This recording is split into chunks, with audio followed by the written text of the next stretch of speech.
श्री सीताराम चरण कमलेभ्यो नमः। राम राम रामेति रमे रामे मनोरमे शास्त्रनाम तत्तुल्यं राम नाम वरानने। वागर्थाविव सम्पृक्तौ वागर्थ प्रतिपत्तये जगतः पितरौ वंदे पार्वती परमेश्वरौ।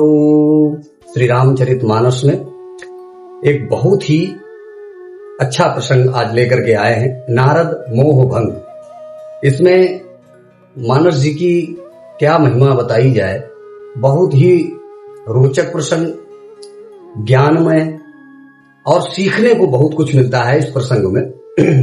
आइए प्रारंभ करते हैं। एक बार की बात है, नारद जी ने कामदेव पर विजय प्राप्त की। जब कामदेव पर जब विजय प्राप्त कर ली नारद जी ने, तो नारद जी को क्या एक मोह हो गया, अभिमान हो गया। अभिमान ऐसा हो गया कि अब वो अपना महिमा मंडन करने के लिए जाए तो कहाँ जाए।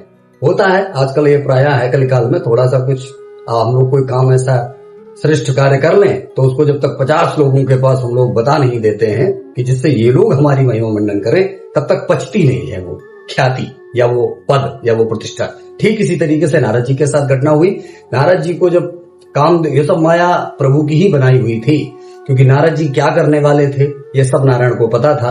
तब कामदेव जी को जब ये पराजित करके आए तो इनको भी नहीं पच रहा था सब, तो ये जाए कहां।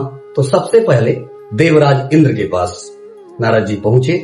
और वहां जा करके उन्होंने सब सुरपतियों को, जो भी वहां देवता थे, उनको अपनी सारी बैठ करके पूरी महिमा मंडन अपनी बताई कि हमने देखो ये कर लिया, वो कर लिया, हमने कामदेव को परास्त कर दिया। ये सब चीजें कह करके तो सबने नारद जी को प्रणाम किया मुनि जान करके।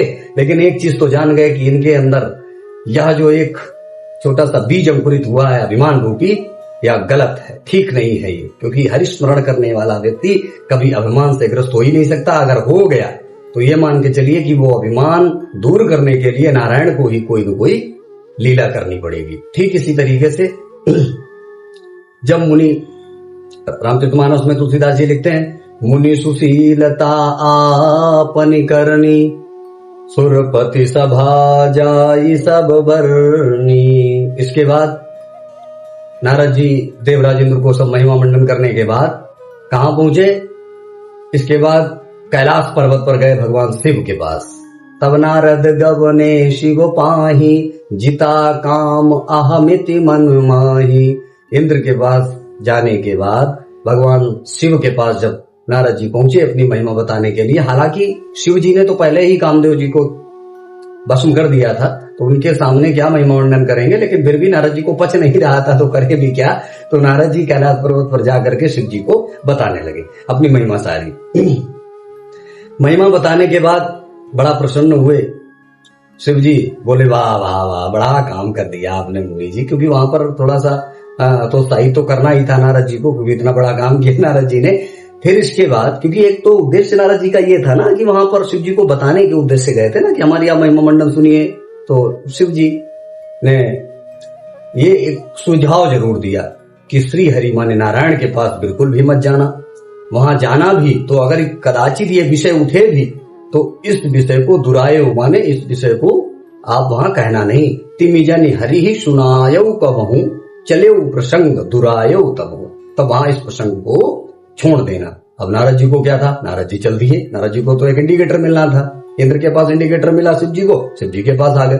शिव जी के पास इंडिकेटर मिला कहा नारायण का, तो सीधे बैकुंठ पहुंच गए श्री नारायण के पास। अब वहां जाकर के शुरू हो गए अपनी महिमा मंडन, बता हमने ये कामदेव को ऐसे कर दिया वैसे कर दिया। तो कहीं ना कहीं वो जो अभिमान था बार बार बाहर निकल रहा था। नारायण जी ने सुना, सुनने के बाद नारायण श्री विष्णु जी को ये लगा कि ये भक्त है, भगवत भक्त है, हर समय हरि नाम का संकीर्तन करते हैं। यह जो बीज अंकुरित हुआ है, आज ये बीज है, कल को ये पौधा तरु बन जाएगा, ये ठीक नहीं है, इसका तत्काल इलाज करना चाहिए। तो भगवान रूखे बदन से बोले कि यह जो आपके अंदर नारद जी बहुत बड़ी उपलब्धि आपने हासिल की है। अरे आपकी तो महिमा का ही क्या कहा जाए, आपका तो नाम लेने मात्र से मोह काम लोभ सब दूर हो जाता है। तो और नारद जी गदगद हो गए। तब भगवान कह रहे हैं, गोस्वामी तुलसीदास जी ने लिखा है, रुख रूख बदन करी बचन मृदु बोले श्री भगवान तुमरे सुमिरन ते मिटहि मोह मान मदमान। अब नारद कहे सहित अभिमाना कृपा तुम्हारी सबल अभिमाना।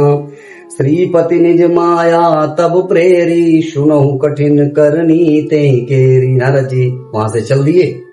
वैकुंठ से चलने के बाद अब पीछे से भगवान ने नारद का इलाज करना शुरू किया।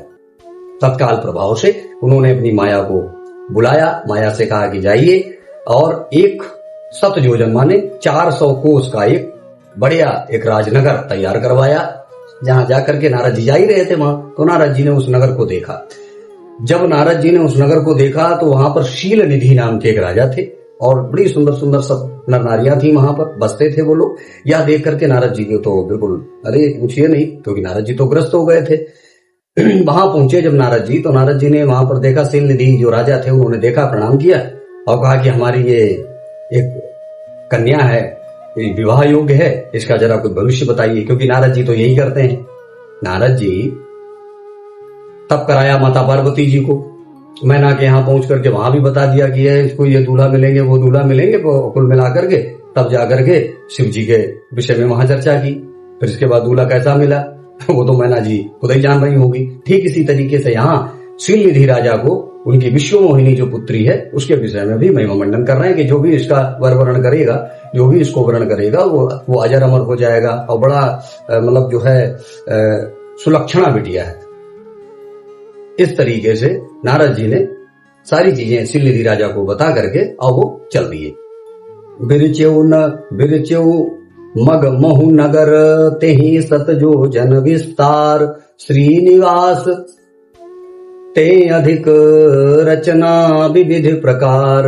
बहुत अच्छा नगर बनाया, शील निधि राजा थे वहां। विश्व मोहिनी तासु कुमारी श्री विमोह जिस्वरूप निहारी।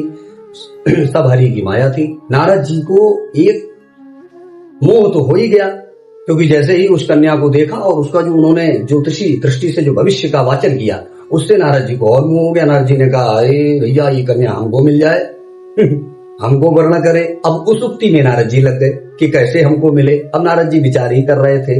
नारद जी ने कहा इस समय हमारा साथ कौन देगा, कैसे हम सुंदर बने। तब नारद जी को जब कुछ न समझ में आया तो समझ गए कि एक ही जगह ऐसी है, श्री नारायण, जो हमारी मदद करेंगे। और वो पहुंच गए भगवान जी के पास और कहा कि भगवान हमको एक सुंदर सा बढ़िया सा स्वरूप दे दीजिए, गोरा वोरा सा बढ़िया बिल्कुल ब्यूटी ब्यूटी पार्लर टाइप वाला बना दो हमको चकाचक, जिससे दुश्मनी हमको वर्ण कर ले। ऐसी भावना से जब गए तो भगवान ने हालांकि बहुत उपदेश दिए, वो समझाया कि आप भगवान का भजन करते हैं, कहाँ गृहस्थ होकर के और जो है रास्ता आप ऐसा अपना रहे हैं। तब फिर नारद जी ने कहा जहि विधिनाथ होई हित मोरा करहु सुबेगी दास में तोरा। करहु सुबेगी दास में तोरा, मतलब बेग शब्द यहाँ पर नारद जी ने लगा दिया। भगवान समझ गए कि बहुत जल्दी में है, शीघ्र करिए, जो भी करिए। यहां तक कह दिया कि आपन रूप देव प्रभु मोही। यहां तक नारद जी ने बोल दिया था कि अपने स्वरूप हमको दे दीजिए। भगवान समझ गए कि माया बड़ी प्रबल है। तो मैंने कहा ठीक है आप चलिए, आप जाइए और मैं आपको बहुत सुंदर सा स्वरूप दे देता हूँ, आप जाइए। फिर आ गए जहां पर इधर तब तक स्वयंवर की शील निधि राजा ने स्वयंवर की बहुत अच्छी व्यवस्था कर रखी थी। नारद जी आ गए अपना बिल्कुल, और 2 रुद्रगणों को भेज दिया था। वहां पर 2 रुद्रगण ब्राह्मण स्वरूप में वेश बना करके नारद जी का पीछा कर रहे थे और सब देख रहे थे कि क्या कर रहे हैं भैया, देखे मुनि जी। तो जैसे ही पहुंचे तो अपना सभी ने प्रणाम किया नारद जी को। अब नारद जी क्या कर रहे हैं, जिधर वो विश्व मोहिनी जी लेकर के वरमाला चले उधर ही नारद जी कूद के बैठ जाए। ऐसी कई बार जब क्रमानुगत करते रहे, फिर अच्छा जिधर वो जाए तो हंसे विश्व मोहिनी जी, ठीक है, और फिर दूसरी रास्ता पे चल दे। ये सब प्रक्रिया जब होती रही नारद जी के साथ, तो नारद जी को एक जगह तो भ्रम हुआ कि ऐसा क्यों हो रहा हमारे साथ, ऐसा हो जाए कि ये जयमाल जो है कन्या हमारे डाल दे, हमको वर्ण कर ले। ऐसा विचार कर रहे थे नारद जी। इसके बाद तब तक भगवान ने आ करके और अपने साथ, क्योंकि वो साक्षात लक्ष्मी थी, माया नगरी बसाई हुई थी, आए और दुल्हन ले गए लक्ष्मी निवासा। भगवान ने लक्ष्मी जी का वर्ण किया और लक्ष्मी जी को लेकर के फुर हो गए, चले गए। इधर नारद जी जब ये जाने तो नारद जी को बड़ा क्रोध आया, इतना क्रोध आया कि ऐसा मेरे साथ क्यों हुआ, क्योंकि वहां पर नारद जी के साथ जो घटना घटी है, क्योंकि उससे पहले वो अभिमान में थे और एकदम कोई चीज जो आप चाहें अब वो चीज आपसे दूर हो जाए तो सीधी सी बात है कि क्रोध का बहुत पारावार जो होता है, बहुत पारा हाई हो जाता है और व्यक्ति फिर किन कर्तव्य विमूढ़ हो जाता है। वो ये भूल जाता है कि हम नारायण के लिए कुछ कह रहे हैं या नारायण के लिए कुछ कर रहे हैं, ये भूल गए कि नारायण है ये, और गए। उनके साथ जो 2 रुद्रगण थे उन्होंने हंस रहे थे, वो तो नारद जी समझ गए कुछ न कुछ है गड़बड़। नारद तो उन्होंने कहा, जो ब्राह्मण वेश में जो रुद्रगण थे उन्होंने कहा कि महाराज आप जरा अपना चेहरा तो देख लीजिए। तब जलाशय में नारद जी ने अपना जब चेहरा देखा तो देखा ये तो हमारा कपि स्वरूप है, बंदर का स्वरूप है। अब नारद जी बड़ा नाराज, नारद जी ने कहा रमापति कमलापति कहाँ है, और सीधा विष्णु जी के समक्ष नारद जी पहुंचे और इतने क्रोधित थे कि विष्णु जी कुछ बोलते उससे पहले पहले ही नारद जी ने कहा कि तय हूं श्राप कि मरी हूं तो, मतलब ऐसा श्राप दूंगा कि आप मतलब एक तरीके से मृत्यु तुल्य कष्ट को प्राप्त हो, ऐसा कहा। फिर इसके बाद थोड़ा सा नारद जी को, हालांकि जब जान गए कि नारायण है, मोह भंग हुआ, तब नारद जी ने कहा कि भगवान गलती की क्षमा कर दीजिए और मैं अपना श्राप वापस लेता हूं। उसी मध्य में नारद जी ने एक बात और कही थी कि जैसे उस समय क्रोधातुर थे, कहा कि जो स्थिति मेरी हुई है और जिस स्वरूप से हुई है यही स्थिति आपकी भी होगी, और जो स्वरूप हमें दिया है कपि का यही तुम्हारी मदद करेगा। यहां पर जगत मोर उपहास कराई इत्यादि सब नारद जी ने वहां अपना सारी भड़ास निकाली नारायण भगवान के सामने और कहा कि जो स्वरूप हमें मिला यही स्वरूप आपकी मदद करेगा। ऐसा विष्णु जी को बोल करके नारद जी शांत हुए। शांत होकर के उनको क्षोभ भी हुआ कि मैं क्या कर गया था, कामदेव को मैंने अगर जीता तो यहाँ भी भगवान की माया थी, और यहाँ पर ये जो शीलनिधि राजा का जो ये स्वयंवर हुआ यहाँ भी किया गया, यहाँ भी भगवान की माया है। सब उनको ज्ञात हो गया, तब उनको लगा कि अपना हरिस्मरण ही नाम शाश्वत है, इसी को करते रहना चाहिए। नारद जी प्रसन्न होकर के अपना हरिस्मरण करते रहे। आप लोग भी हरिस्मरण करिए। और इस कथा से जो मानस क्या है, एक आदर्श है। मानस की कथा में आप क्या आपको चाहिए, अब इस प्रसंग से समझिए। इस प्रसंग में क्या है कि भगवान जो आपके लिए कर रहे हैं वो शुभ है, ना कि आप जो चाह रहे हैं वो शुभ है। सीधी सी बात है कि मेरा कल्याण किसमें है ये भगवान समझ रहे हैं, और यही इस प्रसंग का मेन स्रोत था जो कि मैंने आप लोगों को बताया। जय सिया राम, जय श्री सीताराम।